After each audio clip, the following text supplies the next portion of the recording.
If you're thinking about getting a blackout tattoo, then you better watch this video because it's going to affect every aspect of your life, both physically, mentally, and financially. The blackout tattoo is the latest incarnation in tattoo body modification, and it falls into the category of an extreme body modification. Plus, it's not really fully accepted by society just yet. When you get a blackout tattoo, you've chosen to black out an old ink that maybe you don't want anymore, or simply want to black out a body part for shock effect. However, there are things that you have to consider, and things that you might not even be considering right now that are going to occur simply due to the blackout tattoo. Hi, I'm Dr. Messina, and when I started Dr. Undo Tattoo in the early 2000s, patients were coming to me for different reasons. I had nurses coming saying they weren't getting jobs because they had a finger tattoo. I had waiters and maitre d's coming in with hand tattoos. Police and other officials being rejected because of face tattoos or tattoos that were exposed below the sleeve. However, now, some 17 years later, it's very acceptable, and I'm not really seeing people come in for job loss that much outside of the military. However, when dealing with the blackout tattoo, we're dealing with something that society is really not ready for once again. And once again, we're having another type of tattoo prejudice. So, let's look at these right now. First, we have the physical problem.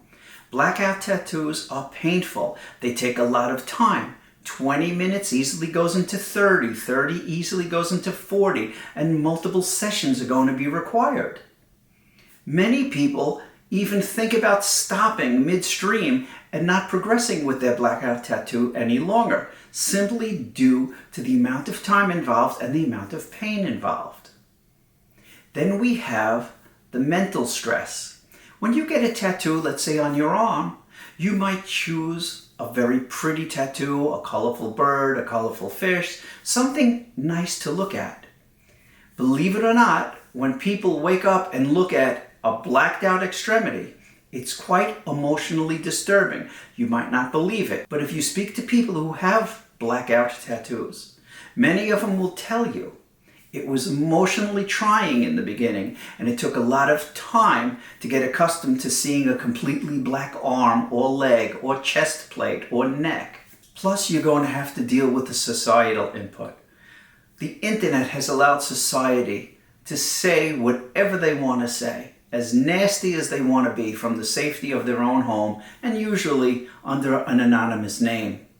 So it's not uncommon to deal with people coming up to you every day and saying, "What's that? That's ugly, that's gross, why the F did you do that to yourself? That's so stupid." And you're going to have to deal with that on a daily basis. Plus, like I said, society is not ready for it.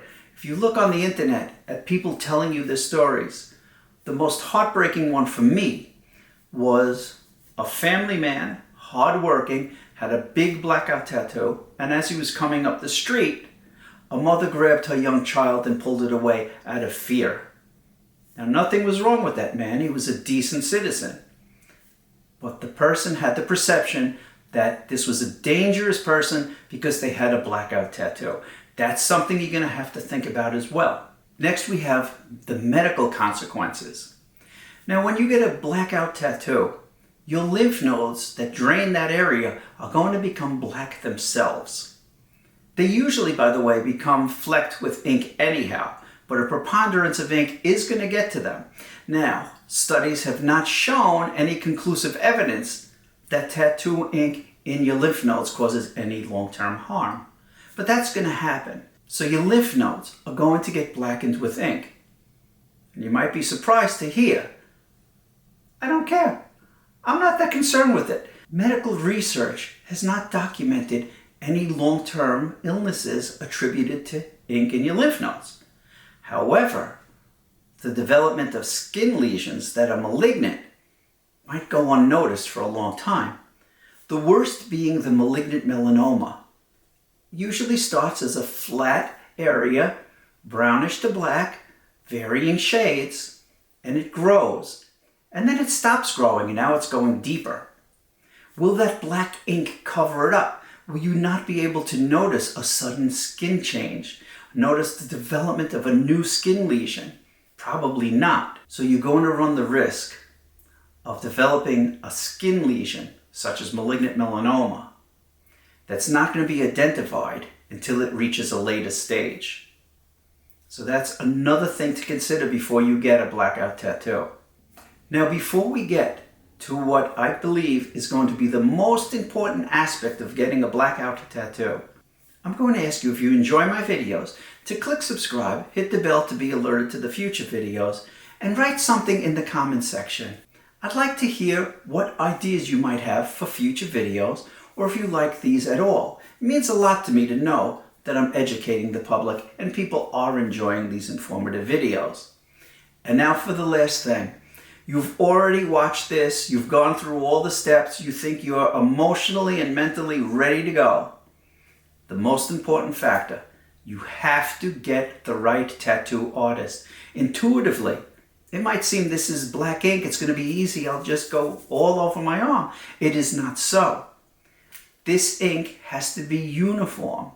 Every time they do another session, it has to be the same color, the same tone, the same consistency, have the same luminance, the same sheen, or else it's not going to look right. And believe it or not, blackout tattoos are very difficult to correct, both from the artist's standpoint and from my standpoint if I'm asked to laser one. So make sure you pick the right person for your blackout tattoo. Take care. I really hope you learned something with this and have a great day.